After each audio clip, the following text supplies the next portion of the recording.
guys, welcome back to my channel. So आज का setup थोड़ा सा different है. That's because my studio is under renovation and I really hated the fact that I skipped uploading last week, but I did not want to do it anymore. I really want to be active with my YouTube, and that's why I'm filming in my bedroom. And yeah, that's what today's video is all about. Not skipping on your growth and just doing things that you need to be doing, and basically moving forward even though the situation is not suitable. So this video is all about making a conscious effort in the next 6 months of 2023, so that when you enter the next year, which is 2024, you are all prepped. You already have a routine going on for yourself, and even in these 6 months of a span, you will be able to see drastic difference in your own routines, in your own habits, and yeah, you'll be able to tackle your work, your relationship in a better way. So I always want to start my videos with a food of thought.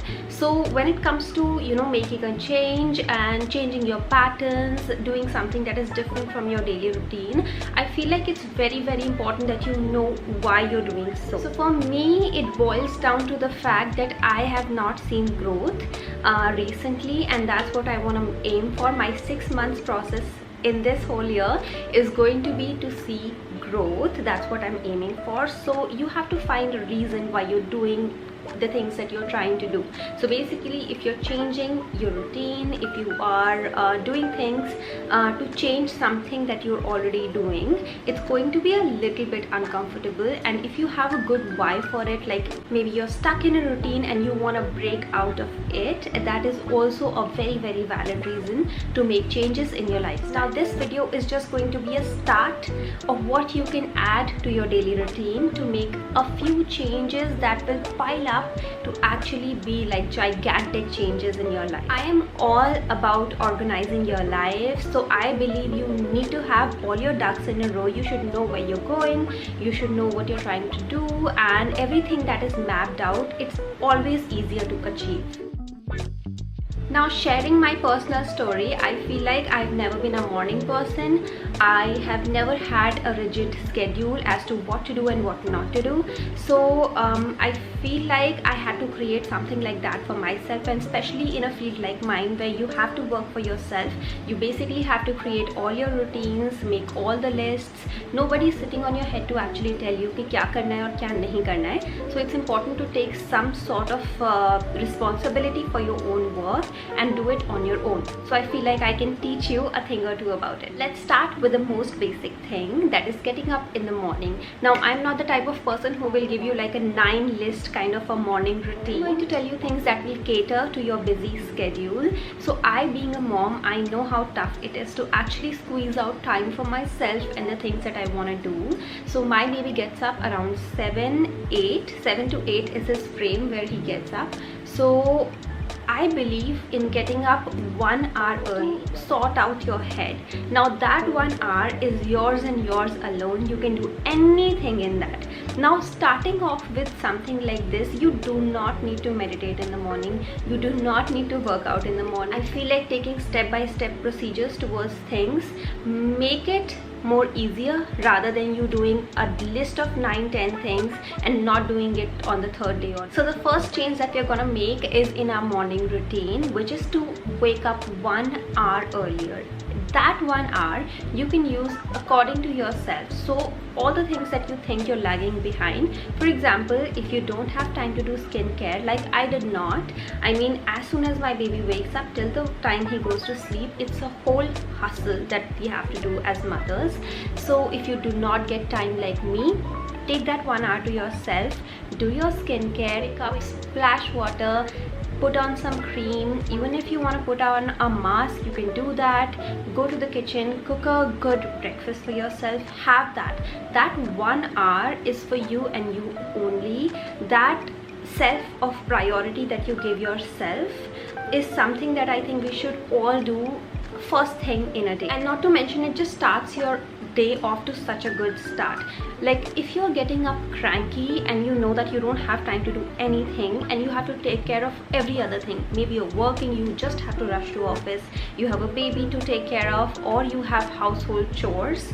I mean, not getting time for yourself is one of the areas of frustration, and to just completely get rid of it, I feel like it's very important to have that 1 hour to yourself daily. Now that 1 hour will definitely contribute in your calmness, and we all know how important it is to be calm in our daily life. Now for me, when I get up 1 hour earlier, what I do is I just go to the washroom, get fresh, and put on my skincare, and the first thing that I do is put on a podcast, go to the kitchen, make breakfast, do my chores, because that is a very important time for me, and I don't want to waste the first hour or the first 2 hours of my day like listening to something or doing something that does not give me any sort of knowledge or positive inclination.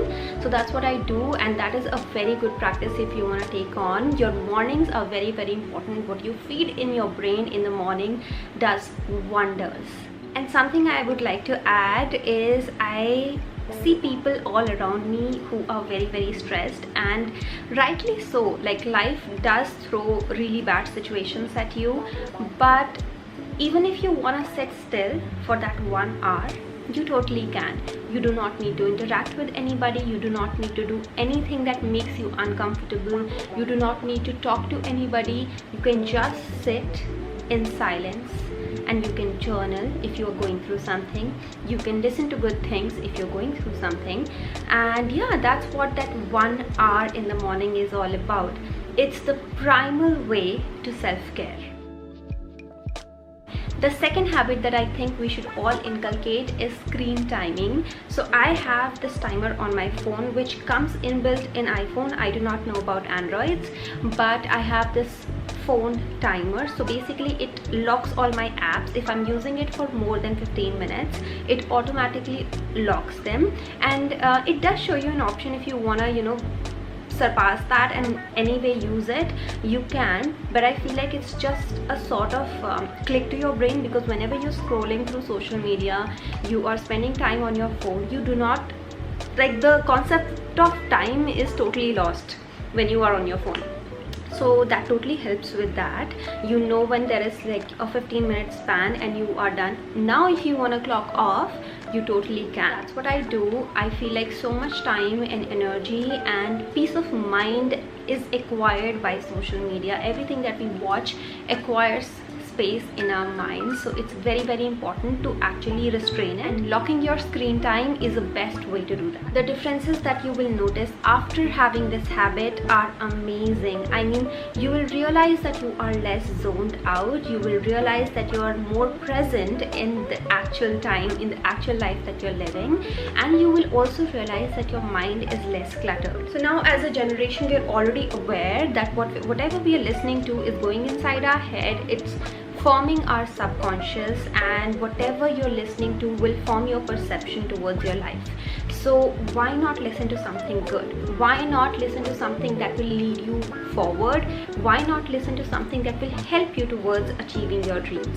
Do it very consciously. That is the power of media. If you watch the right things, you will be guided towards the right things. Now this topic is huge. I can definitely do another video on this, but now procrastination is a very common issue that I feel like every human deals with.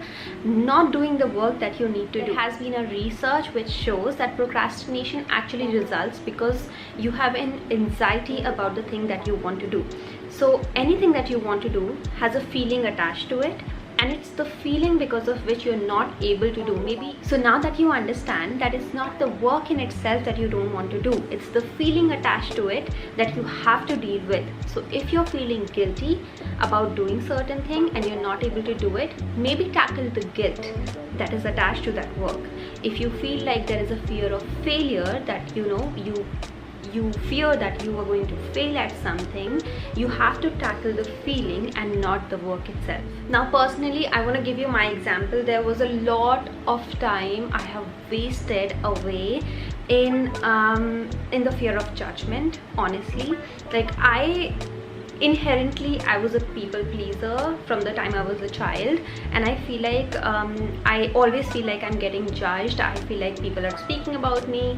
I always felt like you know, if I do something and people are speaking about it, it will be very awkward. I will not feel good about it, and that feeling had led me to not do certain things that I wanted to do. So when I realized it is that feeling that makes me not do the job, and that has nothing to do with the work itself, I think it just brings you to the actual consciousness. So how I got rid of it is I stopped caring about what other people think, and it's easier said than done. I still care about what people say, but I feel like in the bigger picture, if you have your why you want to do this, why you want to grow, why you want to achieve, why you want to do certain things, I feel like the voices of people are just diminished to a very, very small sound right here. So that works totally fine for me, and right now I'm actually driving myself to making content. I am driving myself to do more work and being less worried about what people think. Now this is my favorite, and this is something that I have not done in the past. So connection is something that we all need. Connection is the basic need of a human being, and I feel like when we are under stress, when we are in the hustle culture, when we are not exactly present in our lives, like as a whole mentally, the connection actually fades away. And this is what I am currently working on as well, personally, with my friends, with my family. Developing a human connection, a personal connection with anyone, be it your family, be it your friends, be it your husband, boyfriend, sharing things, telling them about your emotions, and basically dealing with whatever you have inside is a very, very integral part. So if you don't deal with it, that will lead to you feeling lost, you feeling a lot of anxiety, you feeling a sense of not being really important, and a person who feels like that cannot do any sort of productive work. And that is the truth of life, because what we think about ourselves always just projects into the reality. Now this helps in releasing emotions, which are very, very important. If you're angry at someone and you speak to someone about it, you always feel better. If you are feeling resentment towards someone, you have to share it, even though it is the person that you're feeling resentment of. I mean, sharing things and releasing the emotion, the best thing that you can do to yourself. It's a form of self-love. It's a form that you can take care of yourself. You can actually release emotions and not keep it trapped in your own body. So connection heals.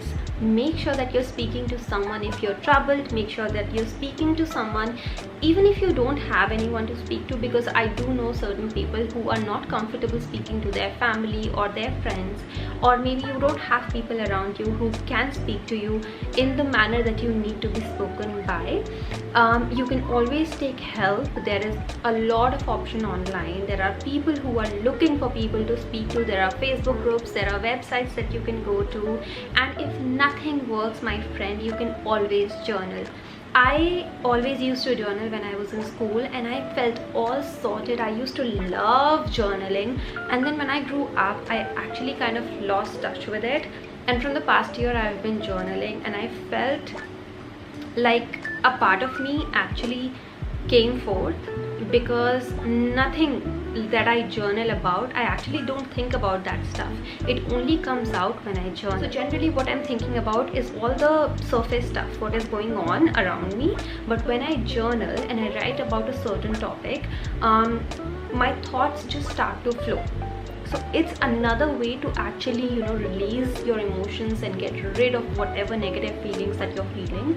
So that is an amazing way to do it if you don't have anyone to talk to. So I'm going to keep this video short and precise. These are the 4 habits that I feel like you should inculcate to make a change in the next 6 months. And I know none of these changes are like drastic major changes. So there is a wild conception that all the things that are achievable, that are great, have to be very, very difficult. But I have a feeling, and a lot of people agree, that the factor that determines the success and the growth of your mind and your body depends on your daily schedule. So if you inculcate these small things in your daily schedules, these are going to do wonders for you. And if not, by the end of the year, if you have a changed mindset and you have a growth mindset, my job here is done. That's about it for the video today. I have another video coming which is about feminine energy. It's a fairly new concept and I'm going to introduce it to you guys in my next video. So subscribe and like this video. Leave a comment if you guys have any questions. I'm here to speak to you, and yeah, that's about it. I'll see you guys in my next video.